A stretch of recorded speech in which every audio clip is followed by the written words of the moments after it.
তো গাইস আমি গেমে ঢুকে গোল্ডেন হিপ হপটা চেঞ্জ করি, সেই সময় আমাকে একটা প্লেয়ার ইনভাইট দেয়। আরে আনাস একটু চলো যা ভাই, আমি তোরে ভুলে ইনভাইট দিছিলাম বুঝছস। কি রে ভাই, ইনভাইট দিয়ে আবার সোলো যাইতে বলো কেন? আনাস শোন, দেখ গ্রুপে আমার দুইটা গার্লফ্রেন্ড আছে, এখন তোর সাথে খেলতে পারবো না।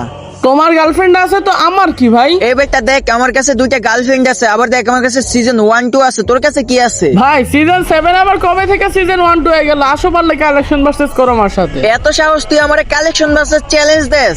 দম থাকলে আসো, আজকে তোমার গার্লফ্রেন্ডের সামনে তোমাকে হারাবো। আচ্ছা ঠিক আছে, তুই এই বান্ডিলটা দেখা। কি সস্তা বান্ডিল, এই যে দেখো। আচ্ছা এটা দেখা। আসলে এটা আমার কাছে নাই, যাও এই পয়েন্ট তোমার। আরে আমি জানতাম তোর কাছে এটা নাই। আচ্ছা এটা দেখা তো। এই যে দেখো তোমার বান্ডিল। তোমাকে এখন আমি একটা বান্ডিল দেখাবো, তোমার যেন প্যান্ট না ভিজে যায়। তার আগে বন্ধুরা এটা আমার নতুন চ্যানেল, সবাই মায়ের কসম স্যারের ভিডিওতে লাইক করে চ্যানেলটা সাবস্ক্রাইব করে দিও। সিজন 7 নিয়ে ভাব ধরতেছিলা, এই যে দেখো গোল্ডেন হিপ হপ। ভাই রে ভাই, তোমার কাছে গোল্ডেন হিপ আছে? সরি ভাই। আচ্ছা ঠিক আছে, সামনে থেকে কারোর সাথে এমন করো না আর।